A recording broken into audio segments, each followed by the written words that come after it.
High creatinine आपकी kidney को नुकसान कैसे पहुंचा सकता है, इस बारे में हमने आपको अपनी पिछली वीडियो में जानकारी दी थी।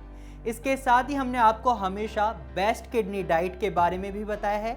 लेकिन अगर इतने के बाद भी बढ़ रहा है आपका क्रिएटिनिन, तो क्या किया जाए, आज हम आपसे इस बारे में ही बात करेंगे। बढ़ता क्रिएटिनिन आपको किडनी रोगी बना देता है, इसलिए जानते हैं हाई क्रिएटिनिन से बचने के लिए कुछ टिप्स। जैसा कि हमने आपको बताया था कि बढ़ता क्रिएटिनिन आपको किडनी रोग की तरफ ले जा सकता है, तो क्यों ना शरीर में बढ़ते क्रिएटिनिन को ही रोक दिया जाए। इसके लिए जरूरी है कि आप अच्छी डाइट लें, अपनी जीवन शैली में सुधार करें, सुबह टहलने की आदत डालें, अपने सोने से लेकर जागने तक के समय में बदलाव करें, खाने की चीज़ों से लेकर खाने की मात्रा तक का ध्यान रखें।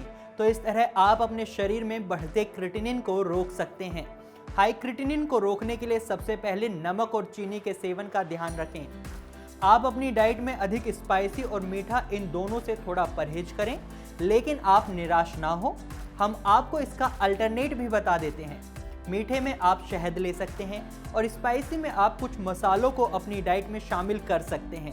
बस ध्यान रहे लाल मिर्च का सेवन ना करें, आप इसकी जगह हरी मिर्च का सेवन कर सकते हैं। साथ ही शहद भी अपनी डाइट में तभी शामिल करें जब आपका पोटेशियम लेवल बढ़ा ना हो। इसके अलावा ज़्यादा कैफीन भी हाई क्रिएटिनिन का कारण बनता है, तो इसके लिए ज़रूरी है कि आप चाय और कॉफ़ी के सेवन से दूरी बनाकर रखें। सुबह की चाय ना मिले तो दिन अधूरा सा लगता है। कई लोगों का तो दिन ही चाय से शुरू होता है। अगर आप चाय के इतने शौकीन हैं तो क्यों ना आप दिन की शुरुआत हर्बल टी से करें। दूध वाली चाय के स्थान पर हल्दी वाली चाय, काली चाय और अजवाइन वाली चाय भी ले सकते हैं, लेकिन ध्यान रहे कि सिर्फ आधा कप ही इसका सेवन करें। अब आते हैं जंक फूड पर। जंक फूड खाना अधिकतर लोगों को पसंद होता है। इससे शरीर में कोई फायदे हों या ना हो, लेकिन दो फायदे जरूर हो जाते हैं।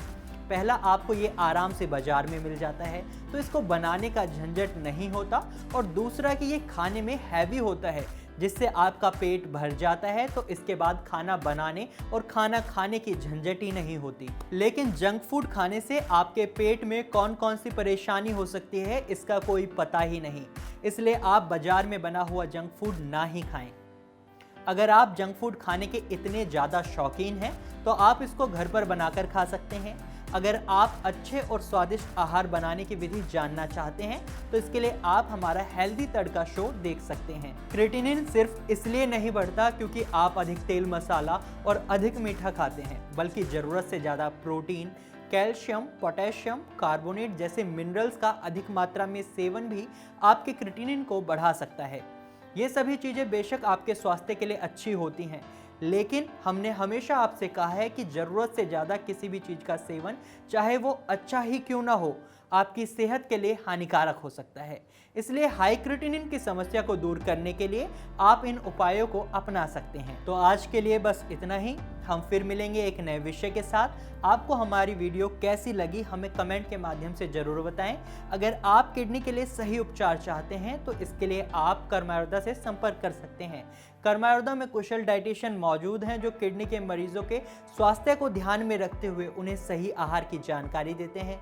अगर आप डायलिसिस और किडनी ट्रांसप्लांट की समस्या से दूर रहना चाहते हैं, तो इसके लिए आप कर्म आयुर्वेदा उपचार केंद्र से इलाज ले सकते हैं। आप या आपका कोई अपना किडनी की समस्या से परेशान है, तो आप हमें अपनी समस्या कमेंट में लिखकर बता सकते हैं, या फिर आप हमें अपनी समस्या डिस्क्रिप्शन में नीचे दिए गए गूगल फॉर्म में लिखकर भी हम तक पहुंचा सकते हैं। हमारी टीम 24 घंटे के अंदर आपसे खुद संपर्क करेगी। हमारी वीडियो को लाइक और शेयर करना ना भूलें। इसके साथ ही आप अपने विचार और सुझाव हमें बता सकते हैं। इंडिया के बेस्ट किडनी डाइट चैनल पर आने के लिए और हमें इतना प्यार देने के लिए आपका बहुत बहुत धन्यवाद। योगेश दत्त मिश्रा। कहाँ से आते हैं? मैं जबलपुर से आता हूँ, MP। जबलपुर में कहाँ से? कांचघर। कांचघर जी। ये कहाँ पड़ता है? ये धुमापुर चौक के उसके पास एरिया में, में जीसी फैक्ट्री के एरिया के पास। गंजाइट फैक्ट्री उस एरिया में चौकद्दा पड़ता है। अच्छा, तो जब आए थे क्या क्या प्रॉब्लम्स हो रही थी? अरे सर, उस समय तो ऐसा लगता था जैसे जीवन बच पाता कि नहीं। सबसे बड़ी समस्या ये थी।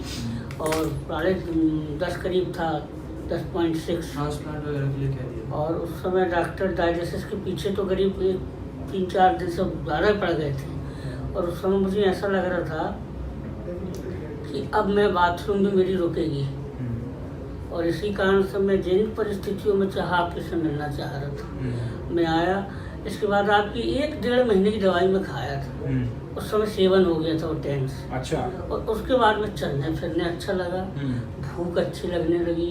आज की भी कैपेसिटी मेरी 2-3 किलोमीटर पैदल चलने की कोई टेंशन नहीं है। अच्छा। बाथरूम अच्छी हो रही है, सांस में कोई रुकावट नहीं है। और ये आपका बहुत बहुत मैं धन्यवाद करना चाहता हूँ कि आपने एक मरते हुए आदमी को जीवन दान दिया है। ठीक है। तो जब आए थे तो क्रेटिनिन 10 के आसपास था। 10.6 मतलब रिपोर्ट्स 15 दिन पहले की थी और बढ़ गया होगा। और बढ़ रहा था, रोज बढ़ रहा था। अच्छा, रोज बढ़ता था। मेरे यहाँ आने से पहले, हमारे यहाँ आने से पहले 15 दिन पहले आपने ये कराए थे। 11 हो गया होगा। 11 या 12 निश्चित रहा होगा। अच्छा।